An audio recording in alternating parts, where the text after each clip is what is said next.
Hi, everyone. I'm Catherine Anaya, and welcome to the Women's Eye podcast. This is where you are going to meet fascinating women who are leaving their mark, making a difference, and changing lives. This episode is brought to you by Casco Financial Group in Phoenix, Arizona. Catherine Scrivano is the president of Casco Financial Group. She started her business to help people create the financial strength they need to achieve their dreams.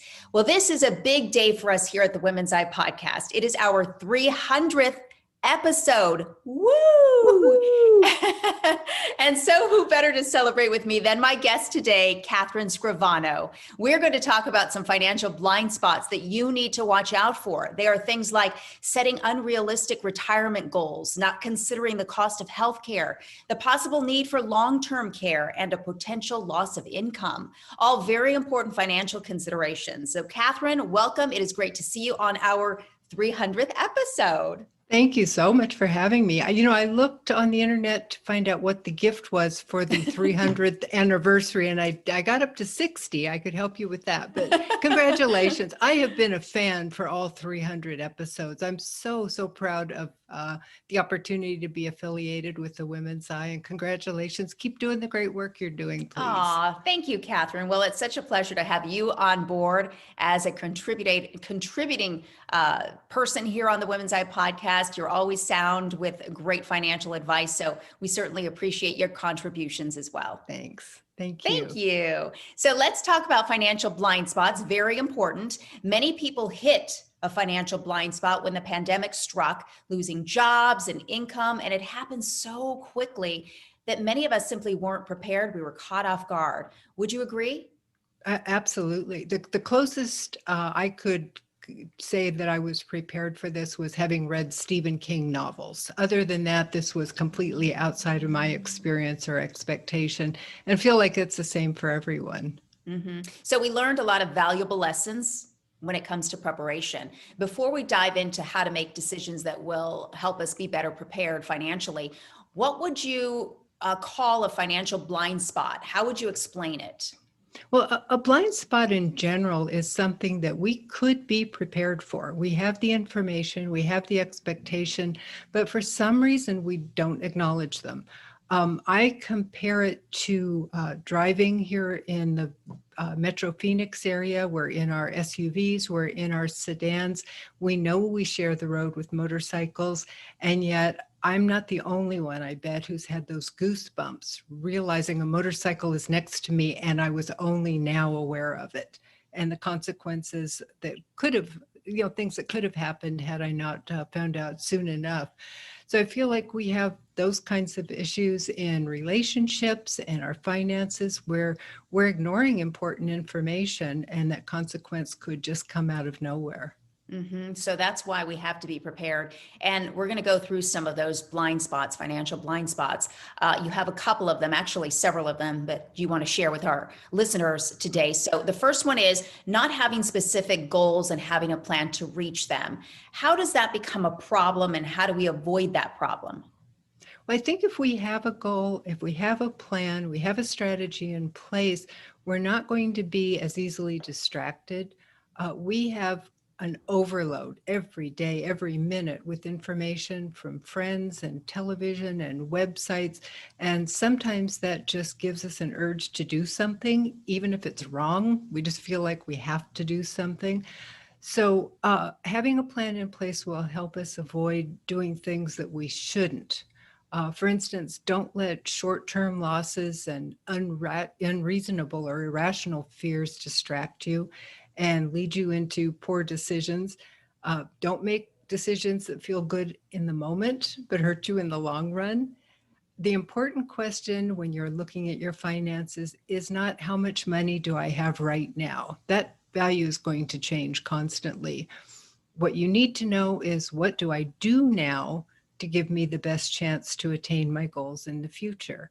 That's going to allow you to tune out all the noise. Mm-hmm. And that's where planning comes in. It's very, very important that we plan. So according to a nationwide insurance company survey, only a third of Americans feel knowledgeable about how much they'll need to cover healthcare costs in retirement. Of course, this is a very important subject. So what happens when you don't save enough for healthcare expenses? And Where do you begin to avoid that financial blind spot? I always, this is not terribly professional, but it feels true. I call healthcare the boogeyman in the bushes in our retirement planning, because we can make pretty accurate predictions about a lot of things, but healthcare is not one of them. So obviously the very best investment you can ever make is in your health. Taking care of yourself now, making healthy choices, and eating and lifestyle is going to save you hundreds of thousands of dollars later in life. But some things are unavoidable. It may be genetic issues, it may be, crossing the street at the wrong time. Any number of things can come and sabotage our plan. So we need to prepare for them. We need to acknowledge them. There are certain ways in which we can be smart about, when we're talking, especially in retirement, being smart about what Medicare covers and what it doesn't, and looking at supplements for things that are not available. Mm-hmm. Many people have health plans through their former employers rather. They might have worked for a company long enough to have retiree health care benefits. You need to know what that coverage is before you actually have to file a claim. Very important. And, we're talking about healthcare, of course, long term. It's so essential that we know what to expect. Of course, we can't always, but the more we know, the better. And long-term care is also something that I don't think a lot of people give too much thought to until they're forced to. So it's important that we recognize the potential need for long-term care because those expenses can be substantial. Why is that especially important, though, for women to know, and how should we prepare now? This of all the topics that I talk to families about, this is the one that most people just put their fingers in their ears and start to hum. They don't even want to think about it.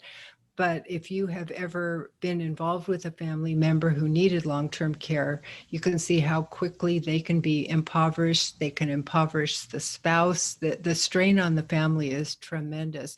And as women, we need to be especially attuned to this because typically we live longer than our male counterparts. And most long-term care facilities, the residents are female.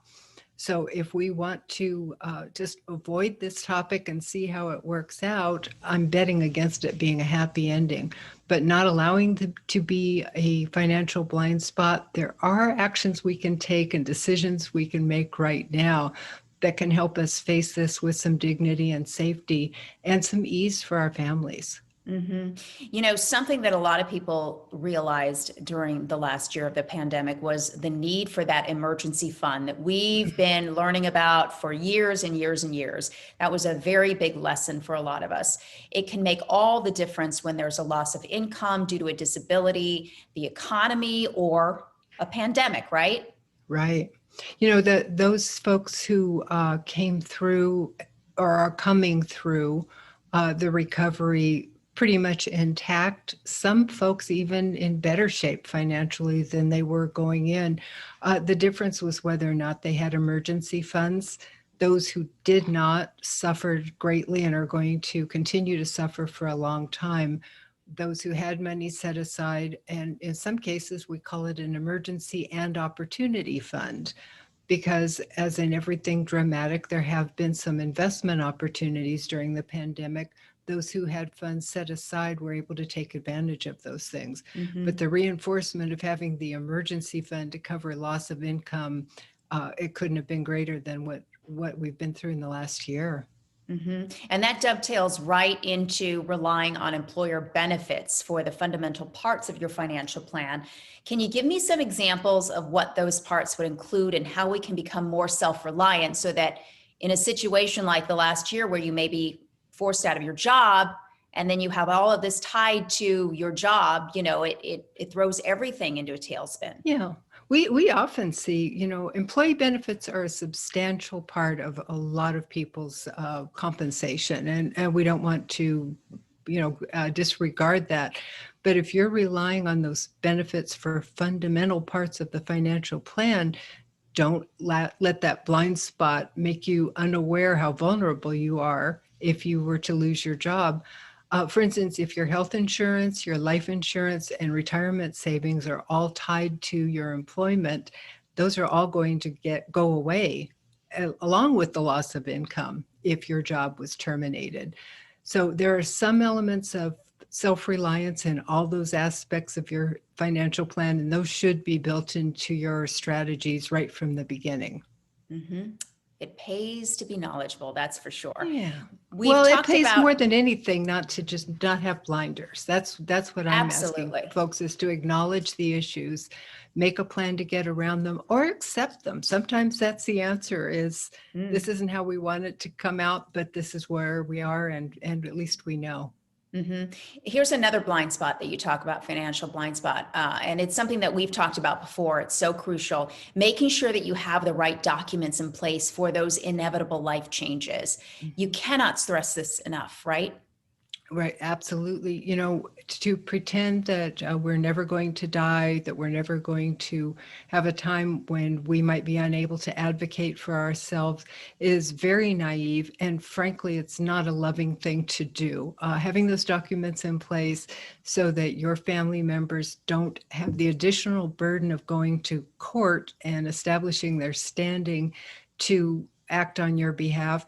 And if you have told your family what your wishes are, if you've articulated your thoughts, then they know that they're fulfilling those on your behalf. And that's a great, great relief.